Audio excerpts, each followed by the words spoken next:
Hi, my name is Taylor Dorsonville, and I'll be talking about a health disparity within the public health community. And this has to do with children, and it's the lack of sleep that children get on a day-to-day basis. So, some background information on this issue is that insufficient sleep is when the body doesn't get the correct amount of hours of sufficient sleep, and this can affect the body of adolescents significantly because it causes issues within their day-to-day lives. Sleep is a very important time of the day for children because it gives their body time to grow and use the nutrients that was given the body in that day to be able to grow and really just advance that child. Insomnia is one of the leading causes of insufficient sleep in adolescents. Insomnia in children is often noticed when children have difficulty when going to bed and waking up throughout their day or night. Insomnia in children can lead to problems with functioning at a normal level or having certain behavioral disorders. Kids who don't get enough sleep have trouble regulating their emotions, says Jody A. Mendel, a doctor who is a researcher on lack of sleep in adolescents. Some health effects that lack of sleep causes in these adolescents is drowsiness. Drowsiness during the school day is a short-time side effect of not getting enough sleep.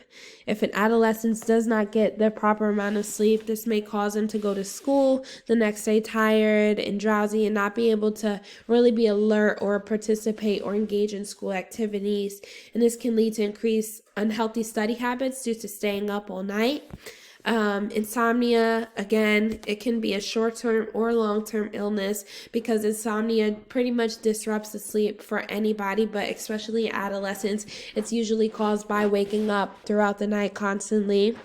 And when there is lack of adequate sleep in adolescents, they are more likely to engage in risk-like behaviors.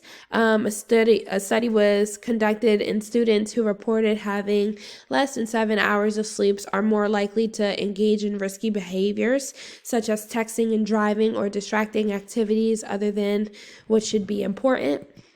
The at-risk groups in disparities of inadequate sleep are African American males, Hispanic females, athletes, adolescents with at-home or family issues. This can include domestic violence, physical abuse, and emotional abuse. Adolescents with mental health and physical health issues. Some prevention for this health disparity is can start with a primary intervention. And this can be for sleep disorders, is setting a bedtime or curfew. So this will allow the child to be able to gain a routine to know that at a certain hour, this is a time to wind down and really go to sleep and get their body and mind ready in that mindset to be able to give their body proper rest. If this is set into place early on, this will definitely prevent the disease from occurring because the person will have established a healthy habit of going to bed at a certain or a good time of day so that they can get adequate amount of sleep for their bodies to be able to function properly the next day. A secondary intervention for this issue could be putting the patient through a sleep study. This way the doctors can see what is preventing the person from getting a good quality of sleep.